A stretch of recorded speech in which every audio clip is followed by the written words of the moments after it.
Next on Worcester News tonight, the Worcester Regional Airport is celebrating 1 year since an important upgrade. Plus, a well pump goes missing from a historic site. Now police and the Historical Commission are hoping to find it.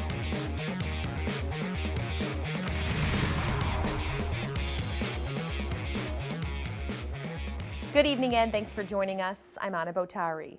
The Worcester Regional Airport is celebrating a year since they installed their multi-million-dollar landing system. Known as Cat 3, the technology allows planes to land in tougher visibility conditions. The project was funded with federal money and by Massport. The hope is they can use it to market the airport. Our Cam Jandro is live in Worcester tonight with the details. Cam? Anna, administrators here at the Worcester Regional Airport say the Cat 3 system has really brought the level of service up to a new level, and they're hoping to use this not only to bring in new customers, but also new airlines potentially in the future. For the last year, the Cat 3 landing system has helped make service at Worcester Regional Airport more reliable. Airport Director Andy Davis says it has helped JetBlue, who started flights before the technology was in place. In that period, they had 18 diversions. In this last year, with the Cat 3 fully operational, we only had 5 of those diversions. The $32 million system allows planes to land in non-ideal weather conditions. A plane can land at Worcester Regional Airport with visibility as low as 50 feet above the ground and 600 feet straight ahead. There's a whole slew of reasons why airlines cancel to all airports. But in that same time period, JetBlue also had a 21% reduction in cancellations. JetBlue began service in the city in 2013 and has surpassed 500,000 customers since then.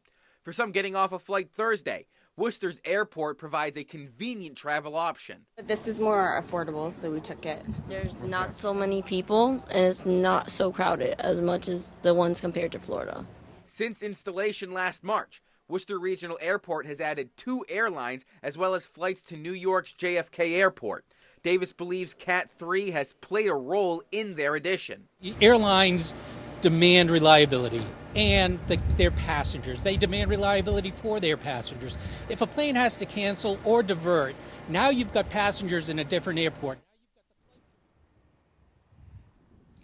Now, Davis says the goals of the airport are always to improve the quality of flights as well as increase the number of destinations here at Worcester Regional Airport. Delta will begin flights later this summer going to Detroit, and Davis says that really opens up the Midwest and western part of the country. Live in Worcester tonight, I'm Cam Jandro, Worcester News Tonight.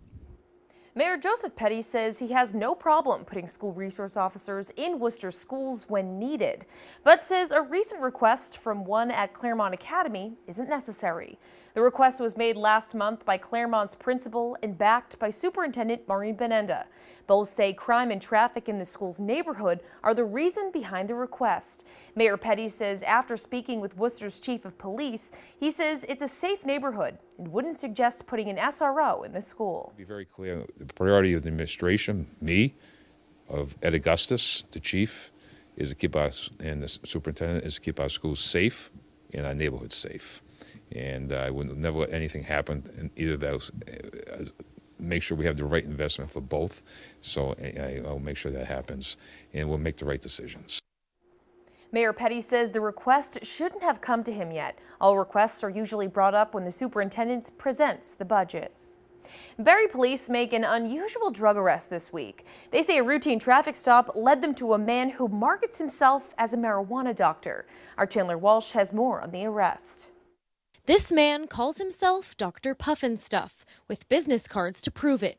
Well, he's transporting product. He clearly has business cards that indicate that he distributes at trade shows. The Barre Police Department says his real name is Todd Hodges. Officers pulled him over on a traffic stop Wednesday night. They say the 60-year-old Rutland man was operating an online marijuana business.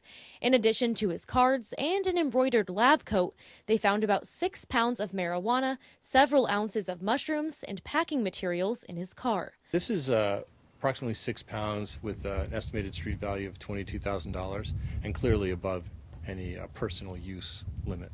They're brazen. I mean, you know, the illegal side of it is that that's the level that they see, that they're always smarter than than the police department. Lisa Turpin lives in town and says Hodges' arrest sends a message.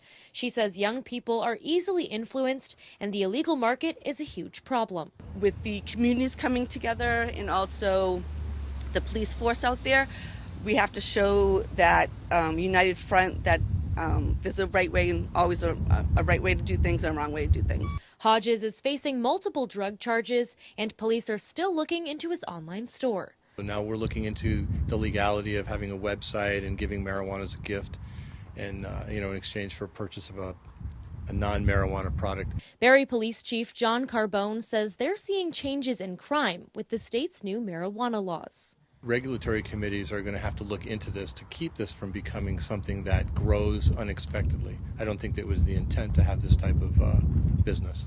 Chief Carbone says the department is raising money for a canine to help detect any drugs passing through town. Hodges was released on $500 bail and ordered to remain drug-free with random screens. Chandler Walsh, Worcester News Tonight. The Assumption College community is solving puzzles to help promote inclusiveness for people with autism. Students and local organizations are coming together to build puzzles to raise awareness for autism. So far, they were able to solve 9 out of the 10 Disney puzzles, but the real test is on Friday when they try to solve the world's largest puzzle containing more than 40,000 pieces. Co-vice president of the college's Human Services Club, Lily Sheehan, says they do many events off campus helping the Worcester community, but decided she wanted to do an event on campus. Autism or do anything for directly for autism, so I thought that we could make an event around that and raise awareness for autism at the same time as building the world's largest puzzle. The event continues on Friday night from 8 p.m. until 1 a.m. and Saturday morning 9 a.m. until noon. Emmanuel Radio Networks hosts a private screening of the movie Unplanned. The red carpet was rolled out at the Showcase Cinemas in Worcester as guests arrived. Unplanned is based on a former Planned Parenthood clinic director turned pro-life activist. According to Emmanuel Radio Network, they sold more than 300 tickets to the viewing. The whole point here is to speak to what really happens inside Planned Parenthood. This is a movie about hope. And this is a movie about life, and that's what we all want to live for. The movie launches nationally March 29th. One of the oldest one-room schoolhouses in the country is in Sutton. It was recently repaired, but still had many antique pieces of equipment, like a cast iron well pump. Caretakers of the building say it was recently stolen, and they're hoping someone will bring it back. Our Brittany Schaefer explains. The historic water pump was stolen off of this box here. The caretaker noticed it was missing on Monday and says it's heartbreaking someone could do this. This was the platform where it was secured, and this is where it was removed and taken from. A cast iron well pump is stolen from the historic 8-lot school in Sutton. Historical Society Vice President David Peasy takes care of the schoolhouse and says it's a big shock. Very unfortunate situation. It's been here for years. Unfortunate that somebody came by and was able to not have any consideration and steal what was there on the property. The 1773 school was recently restored. The work took years to complete.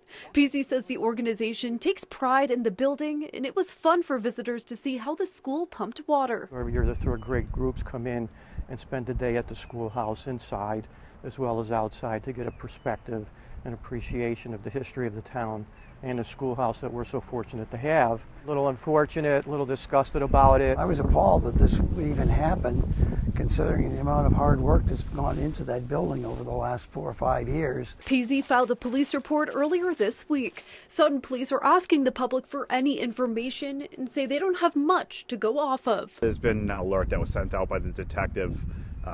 It's a scrap metal alert. I would say it's probably valued at a couple $100 just because it's an antique and it's pretty rare.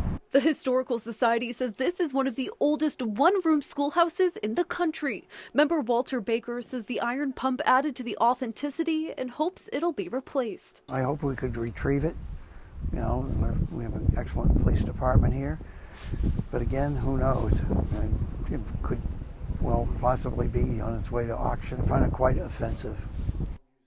Baker says multiple people in town have offered to replace the pump. He says they will make sure they cement the next one down so this doesn't happen again. In Sutton, Brittany Schaefer, Worcester News Tonight. The improper disposal of smoking materials is to blame for a 3-alarm fire in Douglas. The state fire marshal's office says there were numerous cigarette butts found in mulch outside of the apartment complex, as well as a melted plastic fire pot used often by residents to put out cigarettes. Close to 20 people were displaced as a result of the early morning fire Wednesday. Thankfully, no one was injured. The building did have working smoke detectors. Today is a holiday if you're a baseball fan. It's the official start to the Major League Baseball season. The defending world champion Boston Red Sox are in Seattle tonight and are opening up the season on the West Coast. Boston looks to become the first team to repeat as World Series champions since the 1998, 1999, and 2000 New York Yankees. Unfortunately, the Sox are trailing the Mariners right now, but no worries, there are 161 games to go after today.